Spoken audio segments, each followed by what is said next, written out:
Pak Dedi dari PT Akrilen. Seperti apa penyusutan pembebanan natura atau kenikmatan yang mempunyai masa manfaat lebih 1 tahun, tanah atau bangunan nilainya 1M sebagai pengurang penghasilan bruto pemberi natura. Kedua, apa kode objek pajak SPT PPH masa PPh 21 atas contoh di lampiran J.1 PMK 66 2023, berapa nilai PPh 21 yang harus dipotong oleh pemberi natura dan berapa nilai beban harus dicatat oleh pemberi natura. Atau nilai natura ditambah pengurang. Seperti apa bagaimana pengisian biaya tersebut di SPT 11771 2 pemberi natura. Ketiga, apa jenis penghasilan teratur atau tidak teratur atas natura yang diterima atas contoh di lampiran J.4 PMK 66 tahun 2023 dan berapa nilai PPh 21 yang harus dipotong oleh pemberi natura. Mungkin Ibu Dian bisa bantu untuk menjawab pertanyaan Bapak Dedi terlebih dahulu. Oke, baik. Terima kasih Mbak Hilda. Jadi kalau kita bicara, tadi kan memang saya sempat sampaikan ya di slide-nya bahwa untuk biaya yang memiliki masa manfaat lebih dari 1 tahun, maka metode pembiayaannya dengan penyusutan, sama halnya seperti pengeluaran yang lain. Ini konteksnya bagaimana?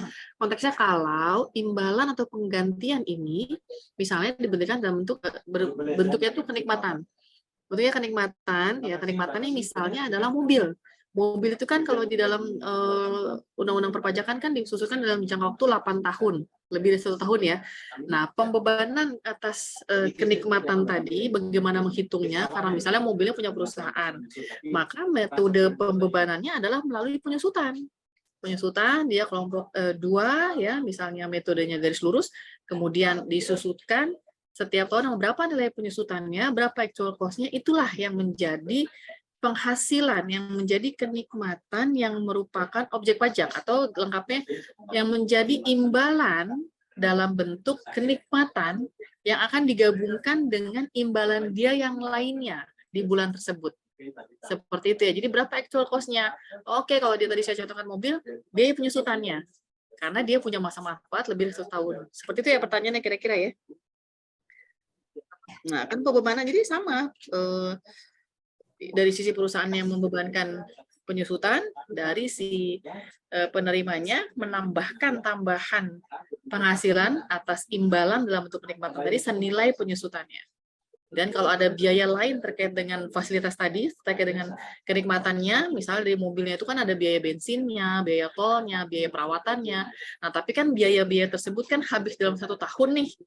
Maka untuk biaya yang habis dalam 1 tahun sekaligus, tapi ikut ditambahkan ke dalam penghasilan, karena kan dibiayakan di perusahaan dan dinikmati oleh si pegawai yang memenuhi kriteria. Ini kalau saya berikan contoh kendaraan dinas, berarti memenuhi 2 syarat tadi.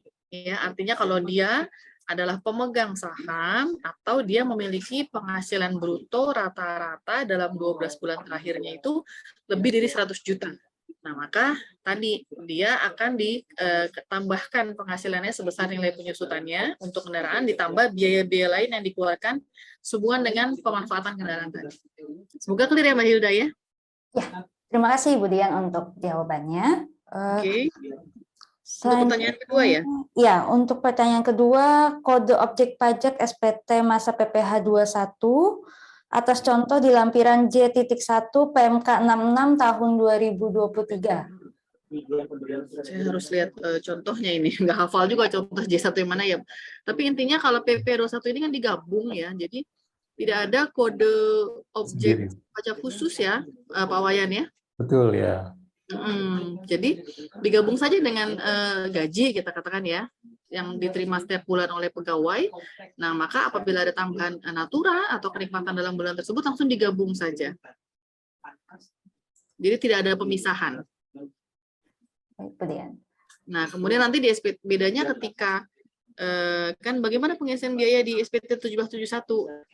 Di SPT badannya, kan kalau tahun-tahun lalu, itu kan secara akuntansi memang betul-betul dikeluarkan perusahaan. Tahun-tahun lalu dia dibiayakan, kemudian dilakukan koreksi fiskal. Nah, tahun ini tidak perlu koreksi fiskal, karena boleh dibiayakan. Seperti itu sih, Mbak Hilda. Pak Wayan, kalau ada tambahan silakan loh Pak ya. Ya, baik, tadi benar seperti yang disampaikan oleh Ibu Dian, Pak Dedi. Jadi kalau di SPT pemberi kerja, SPT tahunan PPh Badan ini ya, sebenarnya tidak ada perubahan. Jadi biaya itu kan tetap natura kenikmatan itu memang posnya ya mungkin ada di biaya lain-lain, mungkin ada di biaya pelatihan, mungkin ada biaya pantry segala macam. Nah itu seperti sebelum-sebelumnya tidak ada perubahan atau istilahnya ya adjustment atau alokasi lagi terhadap tahun yang baru misalnya ya tidak ada.